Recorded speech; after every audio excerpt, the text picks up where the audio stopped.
change makers.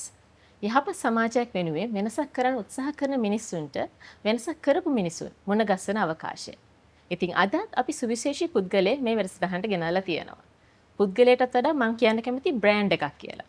චූටි මල්ලි පොඩි මල්ලි කියලා කිව්වහම ඕන කෙනෙක් මේගොල්ලෝව දන්නවා. අපි මේ යුගලෙන් එක්කෙනෙක්ව එක සැරයක් අපේ වැඩසටහනට ගෙනාවා. ඉතින් අද දවසේ අපි අනිත් පුද්ගලයාවත් මේ වැඩසටහනට ගෙන්නුවා.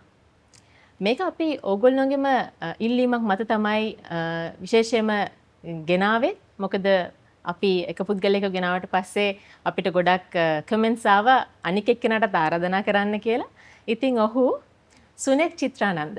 ආයිබෝවන්. ඉතාමත් ආදරෙන් පිළිගන්න සුනෙත් අයව. බොහොම ස්තුතියි. අපි ඉස්සෙල්ලා ඇත්තටම පොඩි කාලේ හිතන් හිටියේ සුනෙත් ගාමින්ද කියන නම තමයි. හිතන් හිටියේ අර ඉස්සර අපි නොදන්නලයි වැඩසටහනේ කියනවා වගේ බාති සන්තුෂ් කියලා කිව්වහම අනික් එක්කෙනා කවුද කියලා අහනවා වගේ සුනෙත් ගාමින්ද කියලා කියන කෙනෙක් ඉන්නවා අනික් එක්කෙනා කවුද කියලා හරි කුතුහලයක් තිබ්බා. ඉතින් ඒක බ්‍රෑන්ඩ් එකක් විදිහට ක්‍රියේට් වෙලා තිබ්බා. ඉතින් මම අයියාගෙන් ඉස්සෙල්ලා ඇහුවා මේ සුනෙත් කියන්නේ කවුද කියලා. සුනෙත් කියන්නේ මම. ඉතින් මම ගැන කියන්න ගියාම ටිකක් එක අපහසු කාරණාවක්. ඉතින් මම ගැන දකින්න ඕන අනිකයි මම නිකන් මම ගැන සඳහන් කරොත් මම බොහොම මේ මිත්‍රශීලී කෙනෙක් ඇටියට තමයි අනිත් අය දකින්නේ.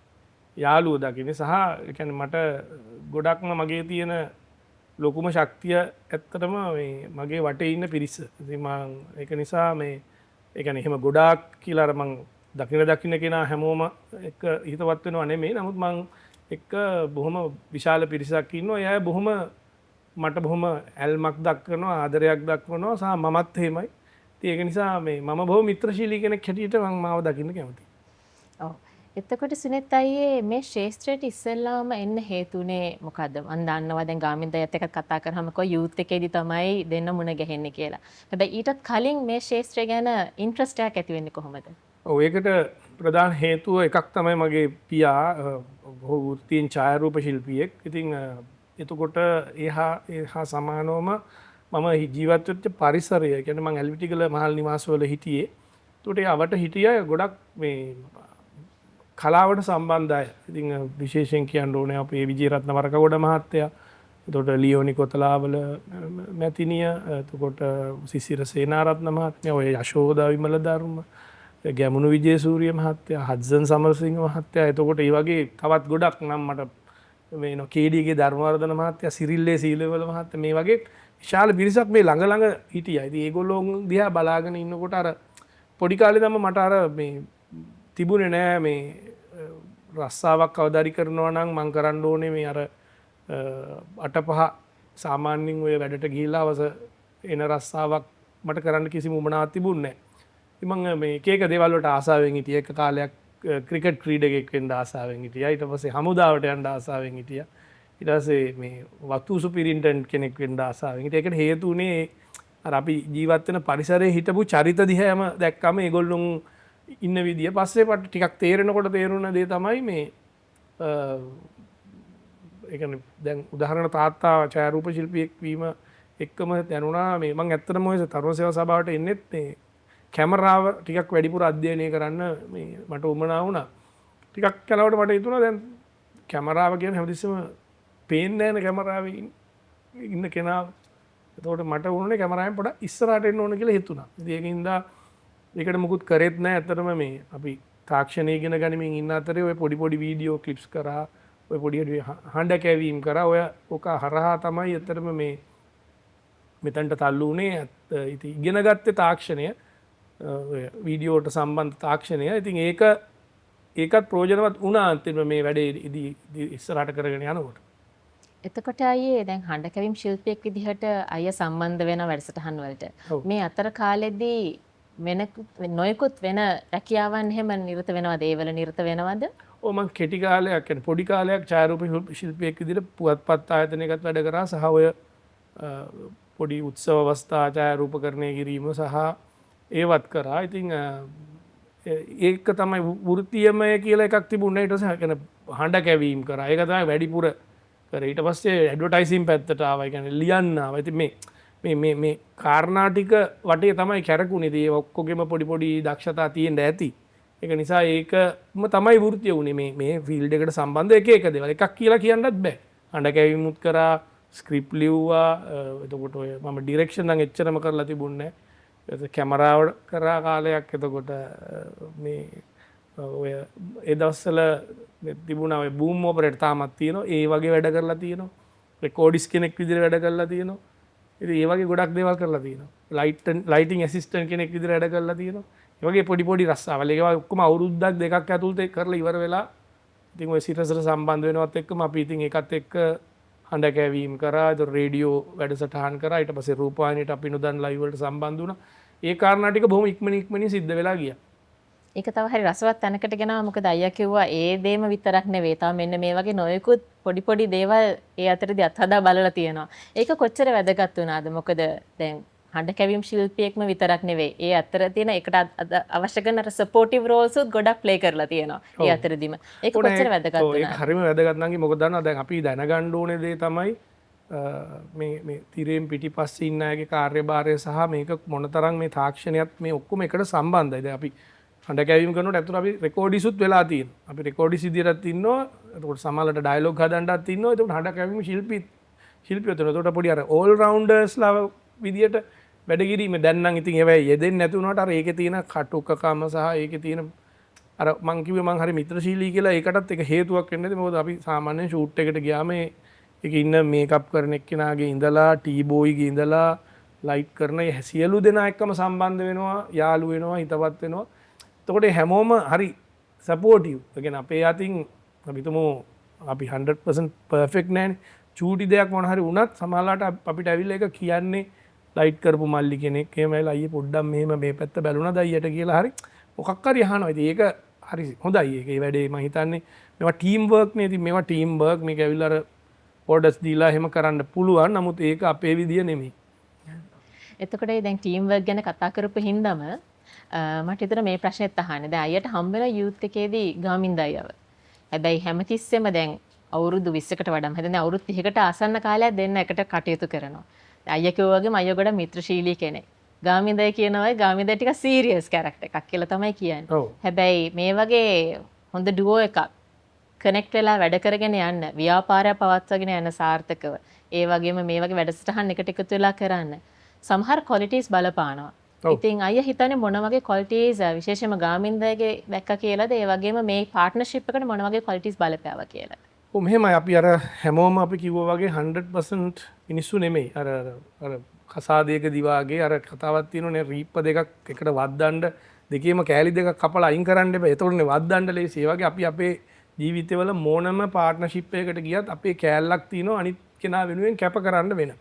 ඒක ඕනම දෙයක තියෙනවා. ඒක මම හිතන්නේ මේ අපි දැන් ඔය කරන ව්‍යාපාරික කටයුතු ඇතුළෙත් ඔය ඒව ඇතුළෙත් ඒක එහෙම තමයි. ඒ කියන්නේ ඒක තේරුම් ගත්තට පස්සේ ඒක මෙයා මේකට තමයි දක්ෂ කියලාක තේරුම් ගත්තට පස්සේ මම ඒකට පයින්න හොඳ නැහැ. ඒක යාට කරන්න දෙන්න ඕන මගේ වැඩේ මට කරන්න දෙන්න ඕන දෙන්න එකතු වෙලා කරන වැඩේ එකතු වෙලා කරන්න දෙන්න ඕන. ඉතින් ඒක අවබෝධයෙන් යා යුතු වැඩක්. එතකොට තමයි දෙයක් මම හිතන්නේ සාර්ථක වෙන්නේ. ඉතින් ඒක විවිධ මතත් එක්ක ඒ කියන්නේ ඕනම දෙයක් සාර්ථක වෙන්න පොඩි විවිධත්වයක් එක්කනේ. ඒක නිසා මම හිතනවා ඒ ගැළපීම සාර්ථක වෙච්ච හැම කෙනෙක්ගෙම හැම කණ්ඩායමක්ම පිටිපස්සේ තියෙන අන්න ඔය ගැළපීම කියලා.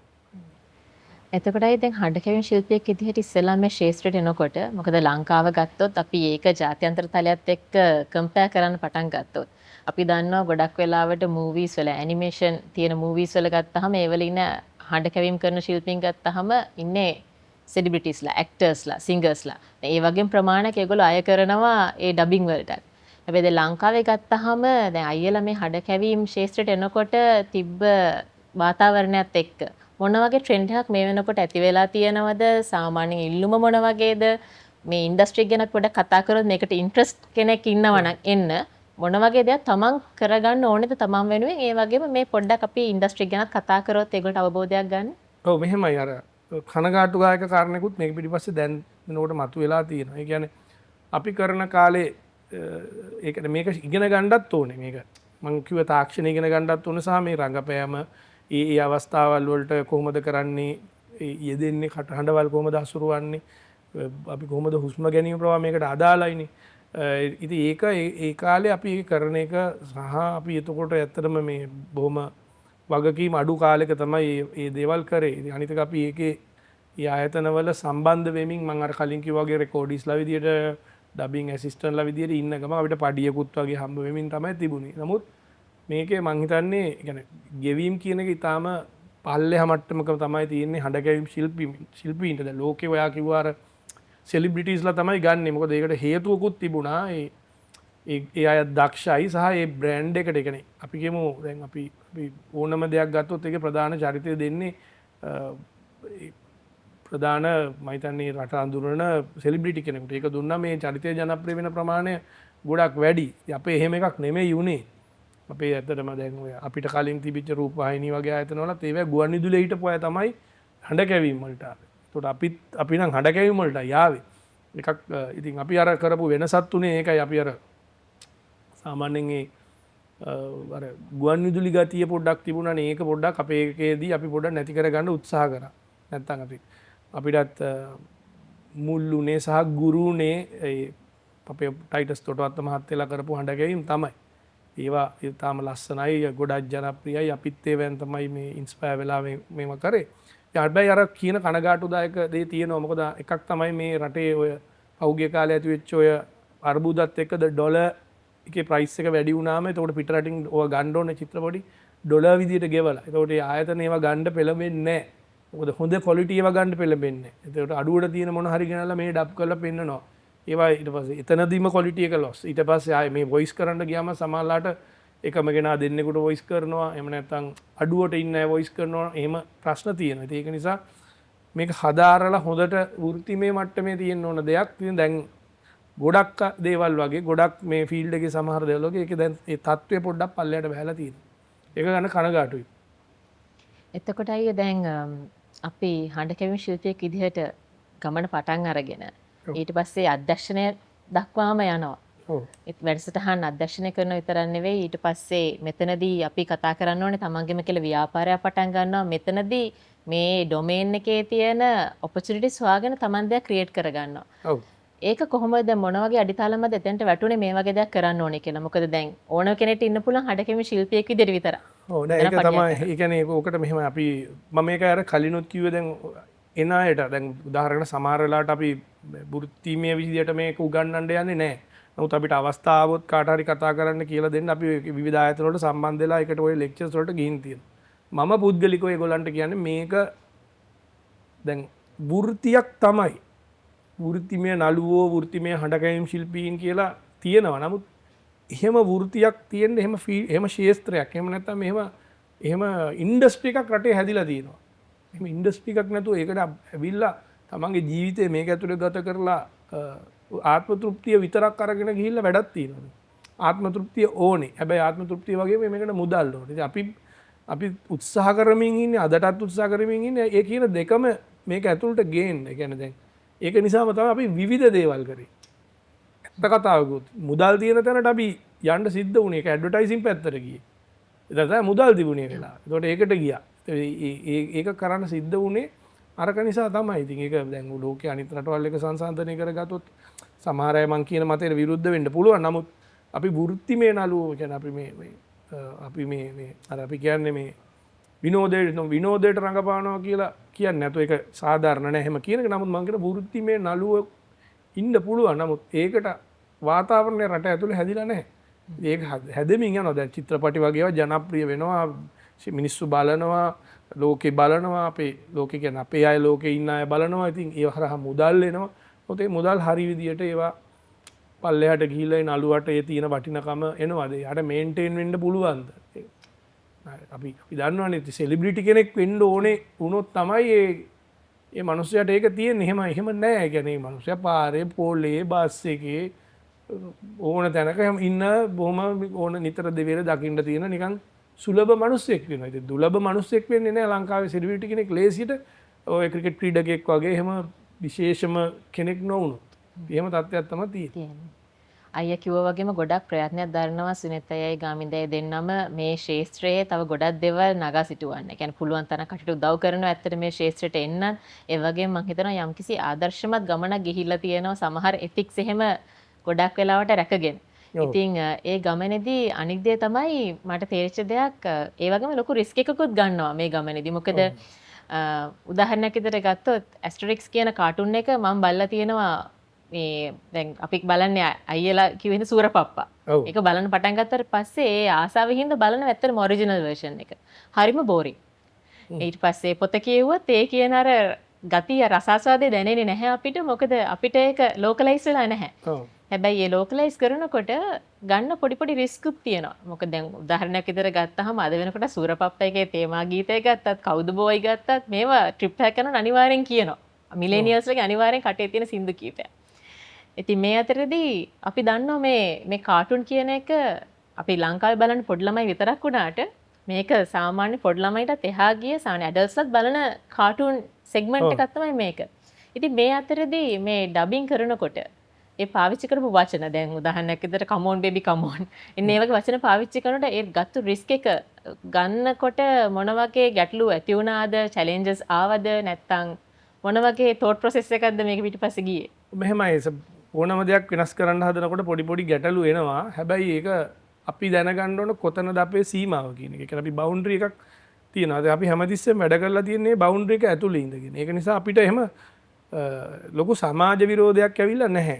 ප්‍රේක්ෂක විරෝධයක් හෝ රසික විරෝධයක් නැහැ. එක කමෙන්ට්ස් එනවා. අපි මොන හරි කරාම ඒක සමහර වෙනවනේ ඕන දෙයකට මොකක් හරි කියන අය. ඒක ගැන අපිට ඉතින් හැමතිස්සෙම මේගොල්ලෝ ගැන වද වෙවි ඉන්න ගියොත් අපිට මොකුත් කරන්න වෙන්නේ නැහැ. නමුත් අපි උත්සාහ කරපු දේ අර කියන අර ඔයා කිව්වා වගේ අර එතික්ස් කියන ඒවා තියාගන්න. දැන් අපි come on baby come on කියලා තියෙනවා. දැන් ඔය සමහර ඒවා තියෙනවා. දැන් එක තැනක තිබ්බා සීසර්ගේ මෙහෙම කරලා සීසර් ගත්තා. මෙයාගේ කොච්චරවත් අර එයාගේ ඇඳලා ඉන්න අර රෙද්ද පැටලා මේක කොච්චරක් පැටලනවා රෙද්ද කියලා එයා කියනවා. දැන් ඔක කෙනෙක්ට කියන්න බෑ මු රෙද්ද කියලා ඒක මෙහෙම කිව්වා ඒක හරි නෑ කියලා. නමුත් ඒක එතනට දාන්න උචිතම වචන ඒක තමයි. ඉතින් රෙද්දනේ පැටලෙන්නේ.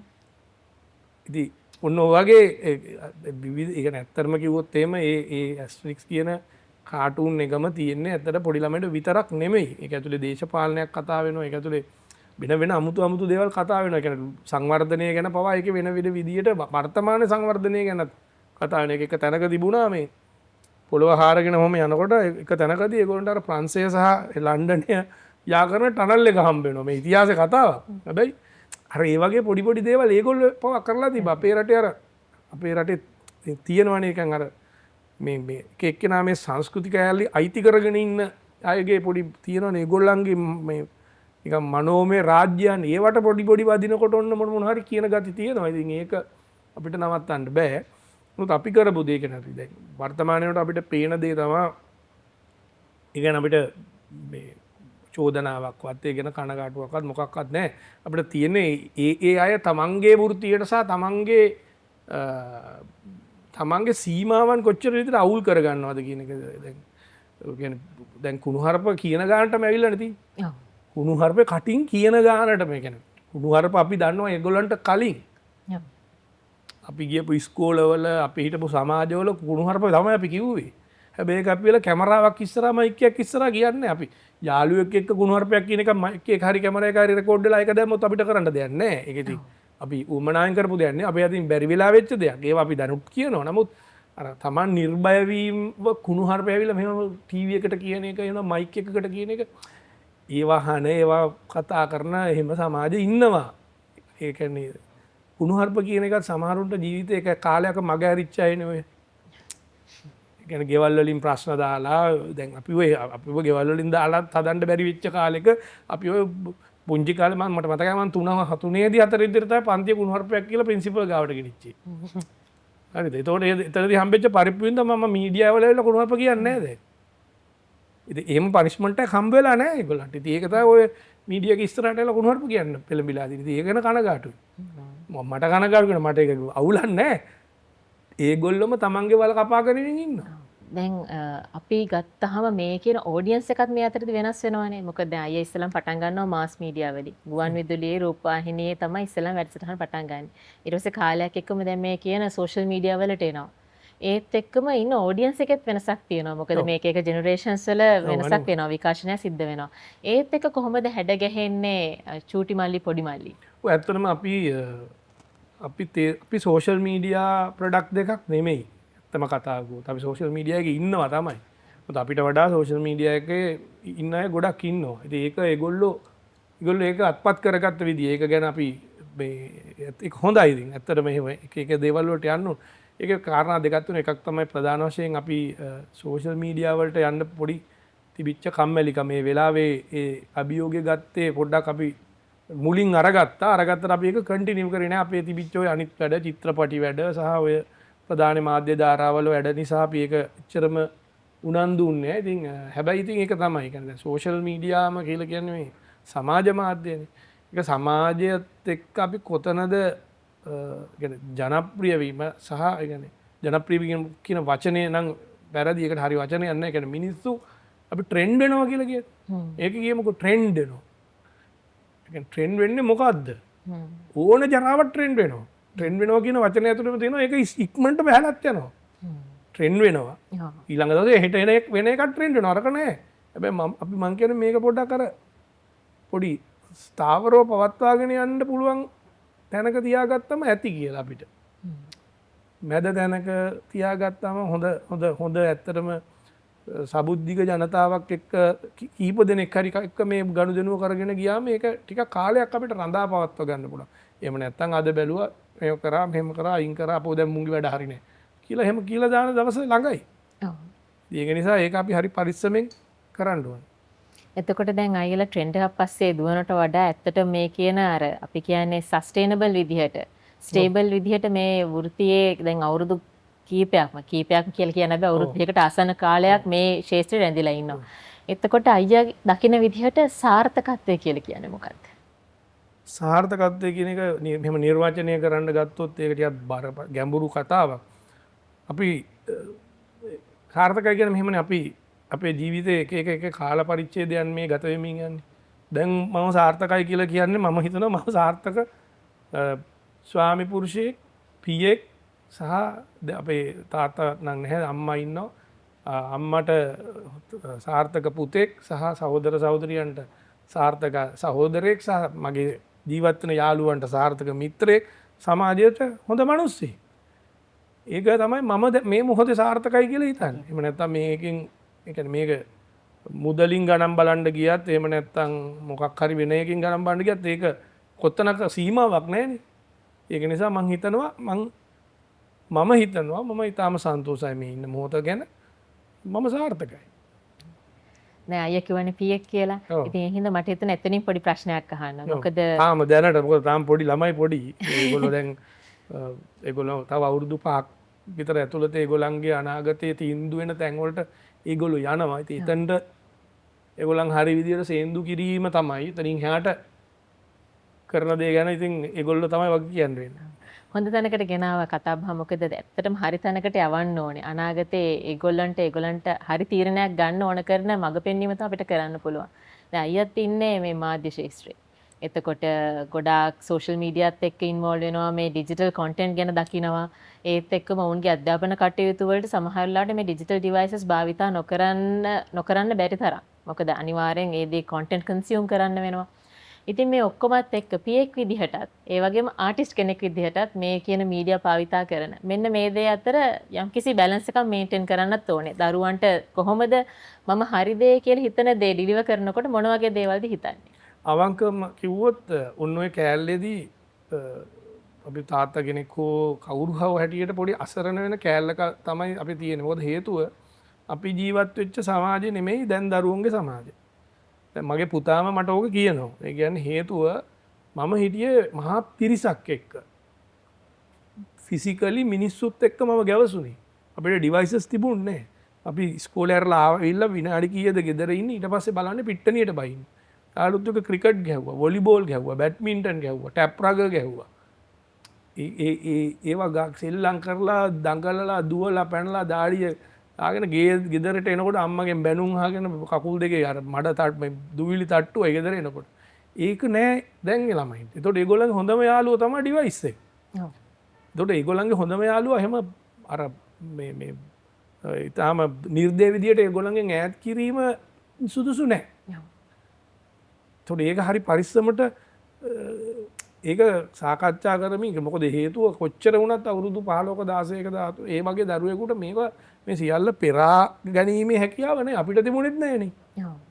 අපි දන්නවනේ අපේ සමාජය අපි ජීවත් වෙච්ච සමාජය ඇතුලේ අපේ පොඩි කාලේ අපේ උන් පත්තර බැලුවේ අපි. ඔව්. අපි ගාව පත්තර තිබුණේ. ඒතකොට යාළුවන්ගේ ගෙවල් වලට ගිහලා අපි වීඩියෝ බැලුවා. අපි නිකන් මේ කොහෙන්වත් පාත් වෙච්ච මිනිස්සු අපිත් ඒව කරමින් ආපු කණ්ඩායම.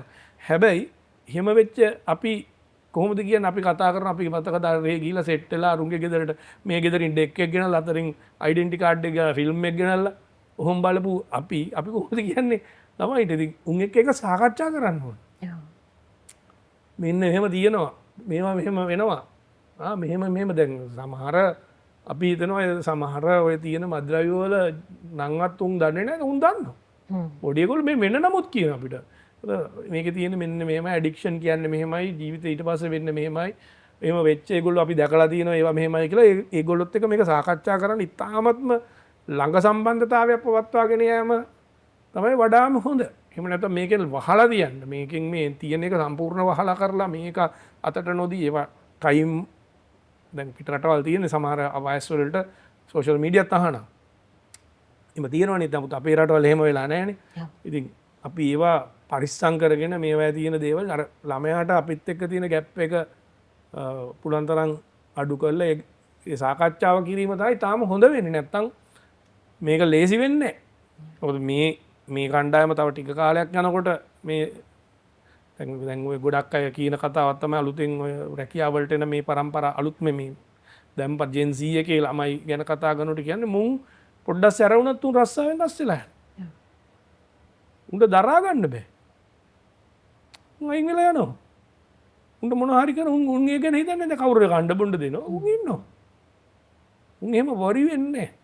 හරි අමුතුයි. ඒ කියන්නේ මට මතක දෙය තමයි දැන් අපි තමයි සපද්දයක් ගෙනාවා කියලා. අපි ඒක රකපු විදිය දූවිලි ටිකක් වදින්න දෙන්නේ. උනුත් ආසයි ගෙනලා දැම්ම ඊට පස්සේ විසි කරා ඒක මඩේ දාන දැම්ම කැඩුනත් උන්ට ගානන්නේ.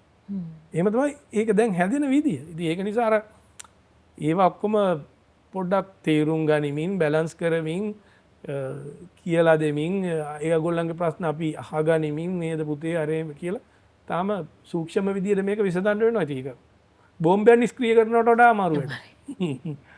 දැන් අයියා ඉන්න ශේෂ්ත්‍රත් එක ගත්තාම මයික සාමාන්‍ය අපි නිතරම කාන්තාවගෙන් අහන ප්‍රශ්නයක් කොහොමද ඇත්තටම මේ කියන දේවල් බැලන්ස් කරන්නේ තමන් ඉන්න ශේෂ්ත්‍රයේ දැන් ෆීල්ඩ් එකෙත් ගොඩාක් කාර්ය බහුල කෙනෙක්.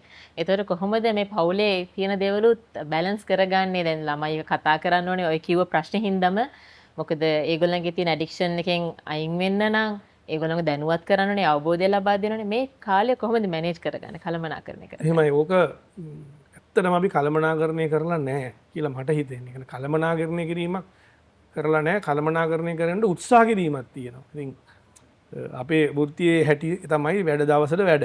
නැති දවසට නැහැ. නැති දවසට නැත්තම් ගෙදර ඉන්නවා. එතකොට ටයිම් එක තියෙනවා කොහෙට හරි යනකොට යනවා නම් ගෙනියන්න පුළුවන් තැනක් නම් දරුවත් අරගෙන යනවා. එතකොට මේ දේවල් කතා බහ වෙනවා. ඉතින් මේ ඒක අපිට මම හිතන්නේ හරි අමාරුයි මේ මොකද මේ තියෙන ආර්ථික රටාව විශේෂයෙන්ම දැන් ආයෙත් ඇවිල්ලා තියෙන තත්ත්වයන් එක්ක ආර්ථික රටාවත් එක්ක අපිට හරිම මේ ෂුවර් කරන්න බෑ ප්‍රෙඩික්ට් කරන්න හරි අමාරුයි පොඩි දෙයක් වෙනස් වෙනකොට ලෝකේ කොහේ හරි චූටි දෙයක් වෙනස් වෙලා මෙහෙ යන්නේ ඒ දශමේ මෙහෙ යන්නේ ලොකු ගණන් වලින් ඒක නිසා ඒක හරි මේ පරිස්සම්ෙන් කරන්න ඕනේ මොකද හේතුව ගොඩක් අය මේ වෙනකොට අපේ પરම්පරාවල අපේ යාළුවෝ දැන් උදාහරණයක් මම මෙතන මේ උදේට යනවා මේ වැලි පාක් එකේ ඇවිදින්න මෙතන නාවල. එතකොට යනකොට ඒ සීළු දෙනා මට වඩා වැඩිමල් අය තමයි ඇවිදින්නේ. ඒගොල්ලන්ට නිදහසක් දෙනවා. 99ක් ගෙන් ඇහුවාම ඒගොල්ලෝ කියන්නේ පුතා රට ඕස්ට්‍රේලියාවේ හරියා UK මං අදත් දැකපු දේ තමයි මෙහෙම දාගෙන ළමයි දෙන්න රටවල් දෙකක යා මේ එක ළමෙක් රෑ එක ළමෙක් උදේ මෙයා උදේ ඇවිදින ගමන් මේ ළමයි දෙන්නට මේ වීඩියෝ කෝල් එකෙන් කතා කර ඇවිදිනවා. ඉතින් ওই තත්ත්වය තමයි තියෙන්නේ. මිනිස්සු ගැලවෙන්න කරන්නේ මේක ෂුවර් කරන්න බැරුණා රටපටවල යවනවා. ඉතින් හැබැයි යවන්නේ කාවද? මම දැන් අතට මගේ දරුවට පවා කියන්නේ යනවනම් වාහනේ ලවන්න ඕනේ, තනියම කණ්ඩ උයා ගන්න ඕනේ. තනියම මේ ප්‍රශ්න විසඳ ගන්න ඕන, කාමරේ සුද්ධ බුද්ධ කරගන්න, ටොයිලට් එක සුද්ධ බුද්ධ කර මේ ටික කරගන්න ඕනේ මොන රස්තාව කරන්න කිය. නැත්තම් වෙන ලොස් දෙනවනේ. ඔව්. ඉතින් ඒක නිසා අන්න එහෙම කල්පනාකරණය කියන එක ලේසි නෑ මේක. ඒ විදිහට තමයි මට තේරෙන්නේ. අයියා දැන් මේ ශාස්ත්‍රීය ප්‍රවීණයෙක් විදිහටත් ඒ වගේම පියෙක් විදිහටත් දැන් ඔය කිව්ව ගැටලුව අනිවාර්යෙන් අපි දකින්න දෙයක් මේ සමාජයේ ගොඩක් වෙලාවට අපි කියනවා මේ කියන අර බ්‍රේන් ඩ්‍රේන් එක වෙනවා. ඉන ශ්‍රම බලකාය ලංකාවෙන් පිටතට යනවා. ඇත්තටම කියන විදිහටම වයසට ගියාම දෙමව්පියෝ තනියෙන් ඉන්නේ. අර අපි කියනවා ස්ටෑන්ඩඩ් ඔෆ් ලිවිං කියන එක නැති කරගෙන තියෙනවා. ක්වොලිටි ඔෆ් ලයිෆ් බලාපොරොත්තුෙන් ගිහිල්ලා එනට එන ක්වොලිටි එකක් නැහැ. මොකද ඇත්තටම තමන් ආසම කරන පුද්ගලයෝ ඉන්නේ වෙන රටක. අවශ්‍ය වෙලාවට තමන්ගේ ළඟවත් නැහැ. ඉතින් මේ ඔක්කොමත් එක්ක අය හිතනවාද අපේ අධ්‍යාපන ශාස්ත්‍රය ගත්තාම අධ්‍යාපනයේ මොන වගේ වෙනස්කම් දකින්න ඕනද විශේෂයෙන්ම අය ඉන ශාස්ත්‍රයත් කම්පෙයාර් කරලා බැලුවාම මොකද අපි කතා කරනවා සයන්ස් ගැන කතා කරනවා මැත්ස් ගැන කතා කරනවා හැබැයිද අපි මේ කතා කරන හඬ කැවින් ශිල්පියෙක් විදිහට ගත්තොත් එතනින්ම ඒ ශාස්ත්‍රයෙන්ම උඩට ගිය පුද්ගලයෙක් විදිහට අපි තම මොන වගේ අධ්‍යාපනයේ වෙනස්කම් කරන්න ඕනේද? එහෙමයි අධ්‍යාපනය ගැන වෙනස්කම් ගැන කතා කරන්න එහෙම මම විශේෂඥයෙක් නෙවෙයි. නමුත් මට නිකන් හිතෙන දේ තමයි දැන් බැලූ බැලමට හිතෙනවා අපි අපේ රටේ ස්කිල්ස් හදන්නේ නැහැ කියලා. ස්කිල් එක කියන එක දැන් ලෝකේ ඉල්ලන ස්කිල්ස්. දැන් අපිට තේරෙනවනේ ශ්‍රම බලකාය ඇත්තටම ලංකාවේ නැහැ. හොඳ බුලට් ටික ලංකාවේ නැහැ. ඒකට හේතුව අපේ රටේ හොඳ ඉලෙක්ට්‍රිෂියන් කෙනෙක් හොයාගන්න පුළුවන්ද මේ වෙනකොට? හොඳ කෙනෙක් වෘත්තිමය කෙනෙක් හොඳ ටයිල් බාස් කෙනෙක් හරිම අමාරු හොයාගන්න. හේතුව ඒවා වෘත්තිමය විදිහට ඉගෙන ගත්තොත් ඒ අයට තියෙන විශාල පඩිත් එක්ක එයා ඉන්නේ පිට රටවල් වල. හැම වෘත්තියක්ම ගත්තොත් දැන් මම දන්නවා දැන් ඕස්ට්‍රේලියාව වගේ රටක අපි ප්ලම්බින් කියලා කියන්නේ ප්ලම්බර්ස්ලා ඔය ඒ වගේ වැඩ කරන අය ඔය මේසන් වැඩ ඒ කටයුතු කරන අය සමහර දවස්වල වැඩ කරන්නේ නැහැ කියලා දන්නවද? දවස් සතියේ දවස් 3-4යි වැඩ කරන්නේ. මොකද ඊට වඩා වැඩ කරොත් ඒගොල්ලන්ගේ ටැක්ස් එක වැඩි. කෑෂ් ඉන් හෑන්ඩ් ඔය කොහේ හරි වැඩක් කරගෙන සමහරලාට මේ ඒගොල්ලෝ ඒකෙන් කීයක් හරි අතර ගන්නවා. මොකද ඒගොල්ලෝ ජීවත් වෙන ඒ පරිසරය හැදිලා තියෙන්නේ. ඒ කියන්නේ ඒගොල්ලොන්ගේ අවශ්‍යතාවයන් ටික මෙහෙ නැහැ. දැන් ඔය ඇත්තටම මොනවද මිනිසුන්ට ඕනේ කියලා අපිට ලියන්න ගැව්වොත් ලොකු ප්‍රශ්නයකට යනවනේ. දැන් ගෙයක් ඕනේ. ඊට පස්සේ වාහනයක් ඕනේ. ඊට පස්සේ ළමයින්ට අධ්‍යාපනය ඕනේ. ඊට පස්සේ සෞඛ්‍ය ඕනේ. ඔන්න ඕවටනේ මිනිස්සු ඔය විතර රටවල් බව වලට ඇදෙන්නේ. ඉතින් මේ ඔය රට ඔය ටික මෙහෙ හදන්න බෑ හදපු නැති ප්‍රශ්නේ නේ. ඉතින් ඇත්තම ඒක නිසානේ ඕක වෙලා තියෙන්නේ. ඉතින් ඒක නිසා මේ අමාරු. ඉතින් ඕක ගැන අධ්‍යාපනයේ කොහොමද වෙන්න ඕනේ කියලා කියන්නේ ඉතින් මට තේරෙන්නේ ස්කිල්ස් තියෙන දැන් අපි ගත්තොත් ඉතින් දැන් දීවර කර්මාන්තයේ ලෝකේ ලොකු ව්‍යාපාරයක්නේ. අපේ රටේ කොහෙවත් තියෙනවද එහෙම උගන්වනවා කියලා එකක්. අපේ රටේ මධ්‍යම කඳුකරයේ තේ තියෙනවා දැන්. ඒක මම ඒ සිලබස් එක නෑ නේ මේක. අපේ රටේ තියෙන දේවල් ටිකට අදාළ දේවල් ටිකක් මොකක්වත් දැන් බතු සුපිරින්ටෙන්ඩන්ට්ලා අර එහෙම හදන්නේ පස්සේනේ ඒ ලෙවල් වලින් පස්සේ. ඒක ඒ ලෙවල් වලදීම කරොත් මම කියන්නේ එහෙම පුළුවන් නම් එහෙම ඕන තරම් තියෙනවා. එහෙම එකක් නෑ. ඉතින් අපි ඒව වෙනස් කරගන්න හැදුවමත් ඉතින් ඒවට එක එක ප්‍රශ්න මොකක් හරි චූටි කෑල්ලක් අරගෙන ඒකට නටනවා. ඉතින් ඒක මේ රටේ කියන දේශපාලනිකව ඉතින් ඉතිහාසයේ ඉඳන් දැක්ක ලොකු වැරදි ගොඩක් තියෙනවා. ඒවා හින්දා අපි මම හිතන්නේ අපි දුක් විඳින්න වෙලා තියෙනවා අපිට. අයියා දැන් ස්කිල්ස් ගැන කතා කරපු හින්දා අපි කියන්නේ ඉස්සරහට එන ශ්‍රම බලකායට අවශ්‍ය කරන ස්කිල්ස් ටිකක් තියෙනවා කියලා. ඉතින් ඇත්තට මේ තියෙන ප්‍රධානම ස්කිල් එකක් තමයි ප්‍රොබ්ලම් සෝල්විංగ్ ස්කිල්ස් කියන්නේ. ඔව්. හැබැයි ඒක තමයි අපි ගොඩක් අඩුවෙනුත් දකින්නේ මේ සමාජයේ. මොකද පටස් ගාලා මොකක් හරි ප්‍රශ්නයක් වෙච්ච ගමන් ඒකෙන් එළියට පැනලා දුවන කොටසකට තමයි අපි වැඩි හරියක් දකින්නේ. ඒකට විසඳුමක් හොයන කොටසක් නෙමෙයි. දැන් ගොඩක් වෙලාවට සුනෙත් අයවත් කට්ටිය දකින්නේ එන්ටර්ටේනර් කෙනෙක් විදියට. හැබැයි ප්‍රොබ්ලම් සෝල්විං පැත්තේ යම් කිසි වැඩ කොටසක් කරනවා. මම කැමති පොඩක් ඒ ගැනත් කතා කරන්න. ඇත්තටම ඕක මේ ගතට ගාමින්ද කතා කරා වෙන්න ඇති කියලා මට හිතෙනවා. මට මේ මම දැක්ක කතා කරලා තිබුණා. ඇත්තට මේක ස්කිල් එකක් සහ ඒක ඩෙවලොප් කරන්න ලෝකේ හරි උනන්දු වෙන දෙයක්. ඒක ගැන ඒක අපිත් ඒක එච්චර හිටියේ නෑ. නමුත් අපිත් ඒකට යෙදුනම තමයි තේරුනේ ප්‍රශ්න විසඳීම, න්‍යායාත්මකව ප්‍රශ්න විසඳීම කියන එක කොයිතරම් ප්‍රායෝගිකද කියලා. ප්‍රශ්නයක් අඳුරගන්න හැටි, ප්‍රශ්නේ හැඩේ ස්වභාවය අඳුරගන්න හැටි. ඒවා නිසා තමයි ලෝකයේ විශේෂයෙන් ජපානයේ වගේ රටවල්, බටහිර රටවල් ඒවා ඒගොල්ලෝ ඒ වැඩේට එච්චර එෆර්ට් එකක් දාපු හින්දා තමයි ඒවා ඒ තරම් තත්ත්වයකට ඇවිල්ලා තියෙන. අපිට දැන් ඔය අපේ ප්‍රශ්නවල මං දකින්න දේ තමයි සමහර මොනවාරි වැඩක් කරා අපේ උන්ගේ තියෙන චූටි චූටි අඩුපාඩු. දැන් අපි හිතමු අපේ රටේ හදනවා කියලා මොකක් හරි දැන් අපි හිතමු අපි බොඩි වොෂ් එකක් කියලා. හරිද? බොඩි වොෂ් එකේ ගියාම ඒකේ උඩ කැල්ල කැරකෙන්නේ නැහැ. හරිද? ඒවා එක්ක මූඩිය මොකක් හරි නේ අතින් අරින්න බෑ. දැන් මොකක් හරි මේ ඊයේ පෙරේදා මොකක්ම හරි එකක් ඒ වගේම එකක් ඔය මොකක් හරි මේ පානයක්. ඒ පානය බොණ්ඩ තියෙන එකක්. ඒක ස්වභාවික බීමක්. ඒක නම කියන්න බෑ. ඒකේ මූඩිය අරින්නම බෑ. ඒ කියන්නේ ඒක අරින්න පොඩි හේකුට ජීවිතේට බෑ. ඉතින් මං කියන්නේ අන්න එහෙම අඩුපාඩු ඒවා වෙන්න හේතුව අපි අන්න ඒ වගේ දේවල් ඒ වගේ ප්‍රොබ්ලම් සෝල්විං කියන ඒ සබ්ජෙක්ට්ස් වල තියෙන සමහර ටූල්ස් ඒ කියන්නේ මේ දේවල් වැරදි අවම කර ගැනීමේ ටූල්ස් පාවිච්චි නොකිරීම ඒවා ගැන දැනගෙන නොසිටීම තමයි මම හිතන්නේ ඒකේ ලොකුම අපරාධය. ඇත්තට ඒවා මම හිතන්නේ මේවට ඇතුල් කරනවා නම් දැන් ඔය ලංකාවේ අපි දකින ඔය විශේෂයෙන්ම ජාත්‍යන්තරයත් එක්ක ගනුදෙනු කරන සම්බන්ධ වෙන ආයතන සියල්ල ඒවට විශාල වශයෙන් පුහුණු ශ්‍රමිකයෝ ගන්නවා, වියදම් කරනවා, ඒවා තව තව ඩිවෙලොප් කරනවා. ඉතින් ඒවා පල්ලෙහා මට්ටමට පාසල් වලට එහෙම නැත්නම් අනිත් රජයේ ආයතන වලට එහෙම ඒවා මම හිතන්නේ හඬවත් කැමති නෑ. චූටි කෑලිත් අල්ලගෙන ඔය 5S වගේ දේවල් ඒවා ඉතාම හොඳයි. නමුත් ඒවා අර මහා විශාල දේවල් ඇතුලේ තියෙන පොඩි ටූල්ස් දේවල් අල්ලගෙන ඉතින් ඉන්නවා විතරයි. ඉතින් ඒවා ඊට වඩා මහා පුළුල් විදියට කරනවා නම් ඉතින් ඒ කියන්නේ දැන් පටන් අරන් ඒවත් මේවා කරලා ඒවා ඇතුල් කරොත් මම හිතන්නේ රට තව අවුරුදු 20කින් හරි ඒවා ප්‍රතිඵල බලන්න පුළුවන් වෙයි. එහෙම නැති වුණොත් ඉතින් අර අපි බලන් ඉන්නේ ලංකාවේ ක්‍රිකට් ක්‍රීඩාවට වෙච්ච දේ. ලංකාවේ චිත්‍රපටි කර්මාන්තෙට වෙච්ච දේ. ලංකාවේ හඬ කැවීම් කර්මාන්තෙට වෙන දේ. ඔහොම දැන් අපි පොඩි කාලේ දැකපු එක නෙවෙයි මෙහෙම පල්ලෙහාට වැටෙන ඇස්පනා අපිට දැක්කනේ මේවා. ඉතින් ඒ වගේ වෙයි. නැත් මේ රටටම. එතකොට අයියේ දැන් මේ කියන දැන් කෝපරේට් ට්‍රේනින් පැත්තටත් ෆෝකස් කරලා තියෙනවා මේ වෙනකොට මේ ප්‍රොබ්ලම් සෝල්විං මේ ස්ට්‍රක්චර්ස් ගැන එක්ස්ප්ලেইন කරන මේ ට්‍රේනින් දෙන. ඒ ෆීල්ඩ් එකට යනකොට එන්ටර්ටේනර් කෙනෙක් වෙලා හිටපු දේ හින්දා හම්බෙච්ච ඇඩ්වාන්ටේජස් මොනවද? ඒක ගොඩක් තියෙනවා. ඇඩ්වාන්ටේජස් කියන්නේ අපි දැන් අපි හිතමුකෝ අපි ඔය අපි කියනවනේ ඔය වේස්ට් ගැන අපි කතා කරනවනේ. කියන්නේ ප්‍රධාන කියන්නේ පව් කියලා කියන්නේ. කියන්නේ වේස්ට් වර්ග තියෙනවා. ඒවා ගැන එහෙම අපි කියලා දෙන්නකොට හරි ලේසියෙන් අපිට ඔය අපි පාවිච්චි කරන ඔය මේ හියුම කියන කෑල්ල පාවිච්චි කරලා කියලා දෙන්න පුළුවන්. කියන්නේ අපි දුක් විඳින ප්‍රශ්න.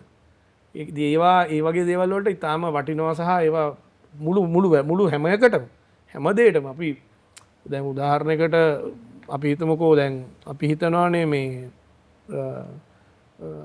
දෙයක් අපි බෙදෙන්න ඕනේ සමසමවද සාධාරණවද කියලා. ඔය තියෙන එකක් දැන් අපි හිතමුකෝ දැන් අපි දෙන්න ගන්නකො. අපි දෙන්නට කෑම තිබ්බොත් හරිනම් බෙදෙන්න ඕන දෙන්නට එක ප්‍රමාණෙනේ. නමුත් ඇත්තටම අපි දෙන්න කන ප්‍රමාණිසු අපි දෙන්නගේ ශරීර වලට අවශ්‍ය ප්‍රමාණය ඒක වෙනස් වෙනවනේ. ඉතින් ඒක තමයි හරි විදියට සාධාරණව බෙදෙන්න ඕනේ කියලා කියන්නේ. ඉතින් ওই වගේ දේවල් අපිට හරි ලේසියෙන් අපේ ඔය හියුම පාවිච්චි කරලා ඒවා කියලා දෙන්න පුළුවන්. ඉතින් ඒවා අපි කියලා දෙන්නෙත් ඔය මේ අපි අර මිත්‍රෙක් එක්ක අපි ඔක දැනටත් ඔය මේ ලීන් සික් සිග්මා තමයි ඔය අපි දැනටත් ඔය උගන්වමින් ඉන්නේ. අපේ දුමිඳු කියලා අපේ මිත්‍රෙක් ඉන්නවා. එයා තමයි අපිටත් මේක කියලා දුන්නේ. ඉතින් එයාම තමයි යෝජනා කරේ මේක කියලා දෙන්න හොඳම විදිය මේ ඔයගොල්ලන්ගේ සබ්ජෙක්ට් එක කියලා. ඊට පස්සේ එහෙම කියලා දුන්නා මිනිසුන්ට හරියට ඒක දැනෙනවා. අඩේ ඕනේ ඒක මෙහෙමනේ කියලා. ඉතින් මේ දැන් ඔයා කිව්ව හින්දාම කියන ඇත්තටම ඔය මේ ඔය හාස්‍ය කියලා කියන්නේ ඇත්තටම මාර දේවල් කියා දෙන්න පුළුවන් එක්තරා මාධ්‍යයක්. දැන් ඔය චාලි චැප්ලින් ගැන අපි දන්නවා. නමුත් අපි නිකන් ඔහු හාස්‍ය නළුවෙක් වගේ පෙනුනට ඇත්තටම ඔහු තමයි ගිය ශතකේ කියන්නේ සියවසේ නළුවා හැටියට මේ නම් කෙරුණේ. මොකද එයාගේ චිත්‍රපටි ඇතුලේ තිබුණේ හාස්‍ය පමණක් නෙමෙයි. ඒක ඇතුලේ තිබුණා දේශපාලනය, ඒක ආර්ථිකය වශයෙන් වැටෙන විප්ලවය, විශේෂයෙන් ඔය ජර්මනියේ දෙවනි ලෝක යුද්ධේ කාලේ පවා ඔහු හිට්ලර්ව විවේචනය කරපු දේවල් මම බැලුවම තේරෙන්නේ. ඉතින් ඒ හාස්‍ය කියලා කියන්නේ මේ ඔය ප්‍රොබ්ලම් සෝල්විං විතරක් නෙමෙයි සියලුම පැත්තවල් කතා කරන්න පුළුවන් ලොකු මාධ්‍යයක් ඉති මේක හොඳ අවාටිනවා. එතකොට දැන් ප්‍රොබ්ලම් සෝල්විං කියන එක ගැන කතා කරාම ගොඩක් අනික් අදාළ වෙන දේ තමයි තව ඕන කරන ස්කිල් එකක් තමයි ක්‍රියේටිවිටි කියන එක නිර්මාණශීලීත්වය. මොකද ඒකත් නැතුව අපිට ගැටලුවකට විසඳුමක් හොයන්න හරි අමාරුයි. අර කියන ඉනොවේටිව් තින්කින් කියන එක ඔලුවට එන්නේ නැහැ. ඔය එක ටූල් එකක්ම තමයි ඇත්තට මේ ක්‍රියේටිවිටි කියන එක. ඉතින් කියන ප්‍රශ්නය දිහා බලන විදිය වෙනස් වීම. ඒක ඒක අර දැන් ඔය විශේෂ කාරණාවක් තිබුණා. ඒක හැමතැනම මේක සඳහන් වුණා. ඔය එදෙන 5y කියලා මෙතඩ කියන අපි ප්‍රශ්නයක් ආවම ඇයි කියලා හිත අහනවා. ඊට පස්සේ ඒක එන්නේ ඇයි කියලා අහනවා. ඒක එන්නේ ඇයි කියලා බලනවා. ඔහොම බලනකොට තමයි ඇත්ත සොලියුෂන් එක අපිට හොයාගන්න පුළුවන්. ඒකට අර ඇමරිකාවේ ප්‍රසිද්ධම දෙයක් තිබුණා. ඒක එක්තරා ගොඩනැගිල්ලක් ඒක දි รา පත් වෙමින් කඩා වැටෙමින් යනවා. ඒතකොට හොයලා බැලුවම ඒක නිතර හොදන්න වෙනවා. ඇයි කියලා බලනවා. නතර හොදන්න වෙන්නේ සතෙක් ඇවිල්ලා ඒකේ ජරා කරනවා. ඒතකොට ඒ සතා ඉන්නේ ඇයි කියලා බලුවම සතා එන්නේ කෘමියෙක් කන්න. ඒ කෘමියා එන්නේ ලයිට් එකකට. එතකොට මේ ලයිට් එක අයින් කරාට පස්සේ කතාව සම්පූර්ණ වෙනස් වෙනවා. ඉතින් ඒක ඒ වගේ දේවල් ඉතින් ඒවා මේ ඇත්තට මේ ඒ ටූල්ස් ඉතින් ඒවා දැන් ඒ ප්‍රශ්නේ දිහා ඒක ක්‍රියේටිව් ඒක එක්තරා විදියක ක්‍රියේටිව් විදියට බැලීමක් මේක. මොකද මේ මොකද ඒ කියන්නේ එහෙම බැලුවම තමයි ඇත්ත හේතු අපිට මතුවෙන්නේ. ඉතින් ඒ වගේ මේ ඒවා හරි උවමනයි ඉතින් ඇත්තටම. අපි කියන විදිහට රූට් කෝස් ඇනලිසිස් එකක් හරියට කරා නම් ඇත්තට සමහරවිට සමහර තැන්වල ප්ලාස්ටර් දාන්න නැතුව ඇත්ත ප්‍රශ්න විසඳ ගන්න තිබුණේ ගොඩාක්. ඔය අපි කියන්නේ වහලා හදන්න නැතුව වැස්ස කාලට ගෙනලා බාල්දියක් තියෙනවා මේ දෙමඩ ඒකනේ අපි පුරුදු වෙලා තියෙන රටක් හැටියට පුරුදු වෙලා තියෙන ඒ වෙලාවට ගිහලා අර දෙමඩ දැනට මේකක් තියෙන එක තමයි. ගොඩක් වෙලාවට දේශපාලන තීරණ අරගෙන තියෙන ඒ වගේ තමයි ජීවිතේ. එහෙම තියෙන්නේ. එතකොට අයියේ දැන් මේ කියන විදිහට එන්ටර්ටේනර් කෙනෙක් වෙලා ඉඳලා ඒ වගේම දැනටත් ඒක කරගෙන යන ගමන් ඊට පස්සේ කෝපරේට් ට්‍රේනින් වලටත් යනවා. මේ වගේ තමන්ගේ අර තියෙන මේ නෙට්වර්ක් එක බිල්ඩ් අප් කරගන්නවා. ඉතින් අයියම කිව්වා අය ගොඩක් මිත්‍රශීලී පුද්ගලයෙක් කියලා. මෙන්න මේ කියන නෙට්වර්ක් එක බිල්ඩ් අප් කරගත්ත එක කොච්චර වැදගත් වුණාද මේ ශාස්ත්‍රය රඳාපවතින? මේක ඉන්නේ එකෙන් තමයි. නෙට්වර්ක් එකකින් හින්දා තමයි. ඒ කියන්නේ දැන් කට්ටිය අහනනේ අවුරුදු 20ක් කොහමද මේක ඉන්නේ? අවුරුදු 30ක් විතර මේක ඉන්න එකෙන් තමයි. හේතුව දැන් අපි දැන් වැඩ ඇත්තටම කිව්වොත් අර ළඟට වැටෙන දේ කාලා ඉන්න කම්මැලිකමක් අපේ තියෙනවනේ. ඒක ළඟට වැටෙන්නේ අරකින් නෙට්වර්ක් එකකින්. ඒ කියන්නේ දැන් අපි මොන හරවත් ඉවෙන්ට් ටිකක් හරියනවා. කමර්ෂල් එකක් හරියනවා. එහෙම නැත්නම් වැඩක් කරේ නෑනේ උඹලා මේක හරි කරපන් කියනවා. යාළුවෙක් චිත්‍රපටියක් අරන් එනවා. ෆිල්ම් එකක් අරන් මේ ස්ක්‍රිප්ට් එක පොඩ්ඩක් බලමු අයියේ මේක කරමු මෙහෙම කරමු කියලා එනවා. එහෙම නැත්නම් දැන් අපි එක්ක හිටපු යාළුවෙක් දැන් ඔය ෆාදර් චිත්‍රපටි කරේ චමින්ද ජසූරිය ඩබින් කරපු යාළුවෝ පරණ. මේකට හිටියේ. ඉතින් එල මෙන්න මේක කරපන් කියලා එනවා. ඉතින් මේකේ ඉන්නේ එකෙන් තමයි. ඉතින් මං කියන්නේ මේ නෙට්වර්ක් එක ඒ මිත්‍ර ඒක හදාගත්ත මේ ජාලය හදාගත්තම ඒක හරි අපූර්වයි. ඒක කාටවත් ගන්න බෑනේ. ඒක කාටවත් ගන්න බෑ. ඉතින් ඒක මේන්ටේන් කරන්නත් ඕනේ. ඉතින් ඒක මම දන්නවා. එතකොට අයියේ අපි මේ වැඩසටහන බලන් ඉන්න අවුරුදු 20 25 අතර වගේ ඉන්න තරුණයෙක්ට නැත්නම් තරුණියක්ට මොන වගේ අවවාදයක් දෙන්න පුළුවන්ද විශේෂයෙන් මේ ශාස්ත්‍රයට සම්බන්ධ වෙන්න ඉන්න කෙනෙක්ට? ඔව් මේ ශාස්ත්‍රයට සම්බන්ධ දැන් වෙන්න ඉන්න කෙනෙක් නම් රෙවොලූෂන් එකකට ලෑස්ති වෙන්න වෙනවා. තමන් මේ තියෙන දේම කරන් හිටියා කියලා තමන්ට මොකක්වත් හම්බ වෙන්නේ නැහැ. නිකන් ඉන්න පුළුවන්. මම මේක මොකක් හරි විදියකට දැන් අපි ඇත්තටම මේ ඔය ගාමින්දයි මායි එකතු වෙලා වෙච්ච අපි ඔය යුගලයේ විදියට එක්තරා කාලෙක රේඩියෝ වල තිබිච්ච ප්‍රෝග්‍රෑම් ස්ටයිල් එකක් තිබුණා. ඒක අපි වෙනස් කරා. ටීවී වල තිබුණ ස්ටයිල් එකක් තිබුණා. ඒකත් වෙනස් කරා. එතකොට මොනවාද වේදිකාවේ ඔය අපි ස්කිට්ස් කරන්න පටන් ගත්තා. ඒකත් වෙනස් වුණා. ඉතින් ඩබින් වල තිබ්බ ඒකත් අපි වෙනස් කරා. චිත්‍රපටි වලට තිබුණා. ඒකත් අපි පුළුවන් විදිහට වෙනස් කරා. කජමෑන් චිත්‍රපටි හරහා අපි ඒක ලංකාවේ පළවෙනි 3D ඇනිමේෂන් චිත්‍රපටිය අපි එකතු වෙලා කරා. තව කට්ටියක් හිටිය කණ්ඩායමකට ඒකත් කරා. ඉතින් අනිත් අයටත් එන අයට කරන්න තියෙනෙත් ඒක තමයි. එහෙම කරොත් උන්න පුළුවන් අවුරුදු 30ක් 40ක් කොහොම හරි කරගන්න. ඉතින් තව කාලයක් තියෙනවා අපි කියන්න බෑ. දැනටයිනේ මං කිව්වම සාර්ථකයි තව දශක දෙකක් විතර තියෙයි. ඒ ටිකත් වැඩ ඉවර වුණාන් පස්සේ උන්න සාර්ථකව රටෙන් බලාපොරොත්තු වෙන්නේ ජනතාවකින් බෙහෙත් ඉල්ලන්නේ නැතුව, ජනතාවකින් ඉඳ හිටින්න තැනක් ඉල්ලන්නේ නැතුව, ජනතාවගෙන් කෑම ඉල්ලන්නේ නැතුව මේ වැඩේ කතාව ඉවර වෙන්න තිබ්බනම් ඇති. ඒත් එක්කම අයියා හැමුණොත් මම මේ ප්‍රශ්නෙට ඇහුවත් අයියා ජීවිතය කියලා දකින්න මොකද්ද? ජීවිතය කියන්නේ මොකද්ද? ජීවිතේදී පොඩි ජර්නි එකක් නේද? ගෝල්ස් වලට වඩා මට මේ ළඟදී සංගීත විද්‍යාසූරියයි මයිත් ඔය ගැන කතා කර පොඩි ජර්නි එකක්. එක එක කාලට එක එක ගෝල්ස් හම්බ වෙනවා. එක එක මිනිස්සු හම්බ වෙනවා. එක එක යාළුවෝ හම්බ වෙනවා. ඉතින් එහෙම හම්බ වෙමින් පොඩි ජර්නි එකක් ඒක. ඒක එන්ජොයි කරන්න ඕනේ. ඒක අපි එන්ටර්ටේන් වෙමින් අපිත් විඳිමින් අනිත් මිනිස්සුන්වත් සතුටු කරමින් යන්න පුළුවන් එකක්. ඉතින් එහෙම එකකට තමයි මම හිතන්නේ ජීවිතය කියලා. පොඩි ජර්නි එකක්. මම හිතනවා ගොඩක් දේවල් මොකද අපි ගොඩක් වෙලාවට සුනෙත් අයියා කියලා අපි මාධ්‍ය දැක්කහම හිතන්නේ එන්ටර්ටේනර් කෙනෙක් හඬ කැවීම් ශිල්පියෙක් ඒක අධ්‍යක්ෂණය කරන පුද්ගලයෙක් මෙන්න මේ කියන රාමුවෙන් ඔබට ගිහිල්ලා තව මොනවද මොන වගේ පෘථුල දැනුමක් තියෙන පුද්ගලයෙක්ද කියන එක ගැන අද මම හිතන්නේ ලොකු අවබෝධයක් ලැබෙන්නේ නැති අද මේ වැඩසටහන බලන කෙනෙක්ට. ඉතින් බෙහෙවින්ම ස්තුතිවන්ත වෙනවා අද මේ වැඩසටහනට සම්බන්ධ වීම සම්බන්ධයෙන්. ඉතින් අපි තවත් මේ වගේ වැඩසටහනකින් ඉදිරියේදී හම්බ වෙමු. බොහොම ස්තුතියි.